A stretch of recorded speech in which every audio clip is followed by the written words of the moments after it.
Insperity presents the Small Business Advocate Show with Jim Blasingame, brought to you by FedEx, CareerBuilder.com, and Palo Alto Software. This is a copyrighted production of Small Business Network, Inc., all rights reserved. Got you on my mind. Happy anniversary, baby. Got you on my mind.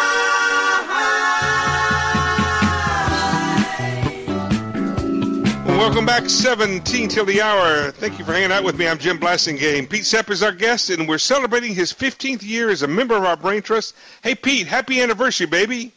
Oh, thank you, sir. Well, we appreciate you. You joined us for the first time.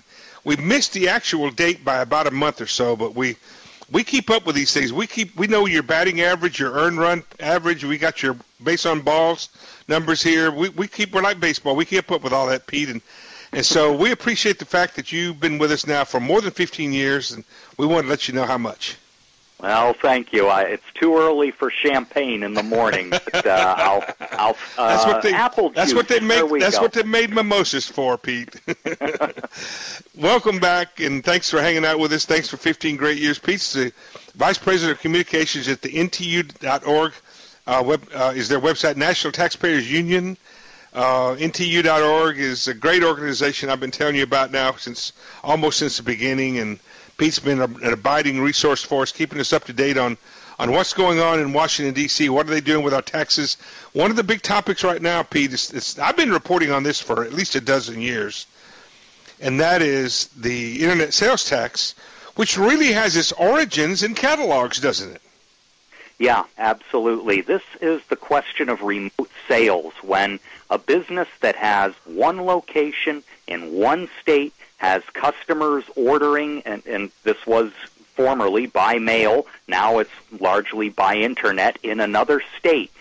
Who has the tax obligation, and where does the tax money go? Well, there's legislation in Congress that would change a Supreme Court decision made in 1992, and it would alter the law to say that now that business located in one state has to collect sales taxes for every customer out of state who makes a purchase, remit that tax to the out-of-state tax authority, and subject itself to the other state revenue departments' audit procedures around the country.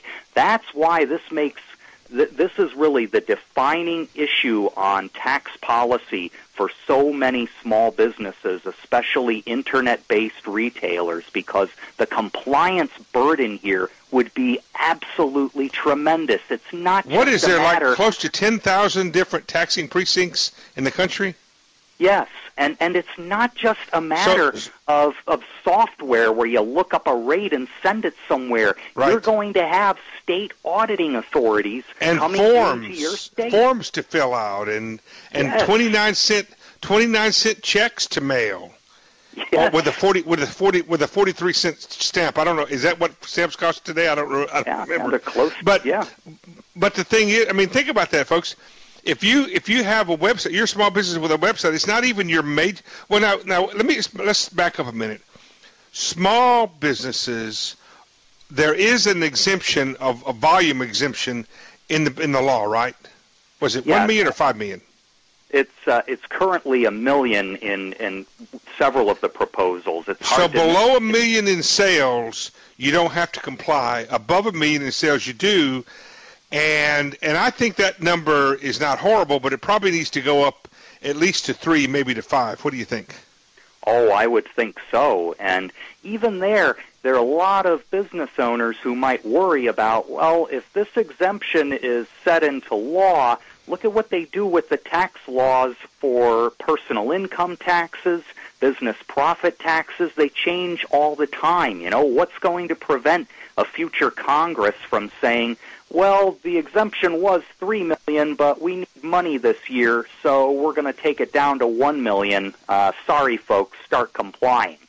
That would be a major worry. And I think the poll that we did very recently on this in July with the R Street Institute brings out a lot of these concerns.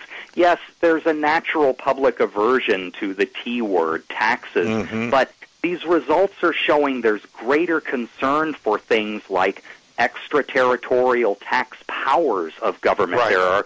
There's a great deal of concern whenever you allow one state's government to reach across its borders and enforce a tax policy on a business or a consumer in another state. The whole federal system is out of whack, and that's it also makes there's also the argument that's really an unfortunate situation where you've got a Main Street retailer in town who's having to collect and remit sales tax, trying to be competitive with an internet company in the same town, who the local company could maybe there's a competitive situation there, and they're not charging sales tax, and it makes that local company less competitive. There's that argument. And, it's just unfortunate, isn't it? It is, and I think the solution is not to have this complex scheme where you're keeping track of and remitting taxes to thousands of jurisdictions. Rather, you just say an Internet-based business operates the same way as that brick-and-mortar business. No matter who comes through your website, you charge your home state tax rate to every buyer. That's it. And you remit that to your tax authority. Yeah. So so you just operate as if you were a brick and mortar, and never mind where the person lives. Never mind a nexus. Your nexus is your state. Yes, that's what's called origin-based sourcing. And is that being considered? It is being developed. And are we close to getting a law passed, you think? I think that the House is considering its options, and that's where the important battle is going to come next. Senate's already done something, and it's not good news. Right. So, folks, we'll continue to report on this with our good friend Pete Sepp on the progress. Quick break. Stay with us. Tintil. Insperity presents the Small Business Advocate Show with Jim Blasingame, brought to you by FedEx, CareerBuilder.com, and Palo Alto Software. This is a copyrighted production of Small Business Network, Inc., intended for the private use of our audience. Except as otherwise provided by copyright law, all other copying, redistribution, or publication without prior written consent is prohibited. All rights reserved.